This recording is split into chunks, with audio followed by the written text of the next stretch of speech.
My 1985 Mustang SVO has some corner lamps that are like hen's teeth. They don't make these anymore. There wasn't a big enough production for this Mustang to have the aftermarket support components like the corner light. It's not the same as the Mustang GT. You can get parts for the Mustang GT aftermarket everywhere, but the Mustang SVO that had less than 10,000 units built over 3 years is tough to find body-specific parts. When I was working on it the other day, I accidentally, well, it wasn't accidentally, it was coming off. I noticed that the lens on the corner was loose, and I'd had one of these come off before on the highway, flew off, couldn't find it. Going to the forums, it turns out that the glue that Ford used to assemble these to the bucket was pretty bad, and a lot of people have had problems losing the lens. So I've got a special glue I'm going to use to put this together to make sure it doesn't come apart again. But a couple things I want to do to make sure that this is as good as it can possibly be. The bucket, when it came out, was in really bad shape. Now, this is the re-chrome unit I got from Vacuum Ornamental. They don't sponsor me. I paid full price for this. They don't even know I'm making this video. But I was so impressed with the quality of their chroming work that I thought I would go ahead and share this. The chrome is on all sides, so unlike the original unit, this was just white plastic and Ford only chromed the front. But I had a lot of pitting. I had a lot of missing chrome, just worn out, faded. They did an incredible job, and let me tell you, this is $50 to get this done, not including shipping. Now, I think that's a great deal because as I did my research to figure out how to get this thing re-chromed before I put it back in, I was seeing prices around the anywhere from the hundreds of dollars, $500 per unit, something like this, and I was not going to pay that kind of money. I was going to get out the old rattle cans with chrome paint, which would not be anywhere near as good as what Vacuum Ornamental did, and paint that. Now, to finally do the right job, you can see there's some missing paint on the bottom and top of this lens. I'm going to use some Rust-Oleum aluminum color paint. I'm going to brush it on instead of spraying it so I don't have any overspray after I scuff this up with some sandpaper and make sure that, that this is going to look super good.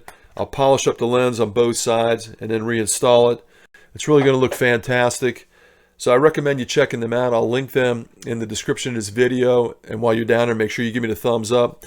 But let's go ahead and get this reassembled, and I'll show you the glue that I'm using that's going to make sure this never comes apart again. In order to prep for the paint, I used a sanding block, and I made sure I scuffed up the sides of this pretty good. I also cleaned up the edges for the glue. That way I'll get good adherence to the buckets. And here's the glue that I plan on using. This is Birkeland Marine Adhesive Sealant. I checked with them and they said this is a permanent fix. I'll link this in the description. It's an Amazon link that you can get this product if you want to try this yourself. And again, here's that Rust-Oleum about to brush onto those areas on the lens. One coat looks really good, and it's amazing how that aluminum Rust-Oleum paint matches the original paint perfectly. It's an incredible match. It's almost perfect. I got to put one more coat on. You have to let it sit for 24 hours. That means I got another 24 hours after I put this coat on. I can reassemble the pieces and get it back on the vehicle. The Birkeland Marine Adhesive Sealant that I'm going to use I got from Amazon. I'll link it in the description of this video. It comes with a tip. You're supposed to cut it for a 1/8 inch bead, which I've already done, a pair of gloves and instructions. And I'm going to apply that 1/8 inch bead around the entire perimeter of the bucket. Okay, the bead's been applied, and now it's time to put the lens on top. One extra step I took was to seal the hole there that was a drain in the original lens. So now it's completely sealed. I don't want any moisture inside to get contaminated in there and cause some fogging of the lens. So I hope that doesn't cause me a problem, but we'll see once it's all set up. I use the gloves to push the sealant into the crack. I'm going to let this set for 24 hours as defined in the instructions. With the corner lamp installed and having the lights on, I'm comparing the brightness of this one with the chroming versus that one. And I'll have to be honest, there's not a big difference, as you can probably see here and in the picture I'm showing. Probably because the chrome on my unit was in pretty good shape when I started, except for the base of it. If you've got a unit that has lost all of its chrome, you're definitely going to get a better result. But I'm still happy with this. I'm glad I got it done. And now that I've got the adhesive on there, real quality adhesive, it's not going to fly off going down the road again like it did in the past.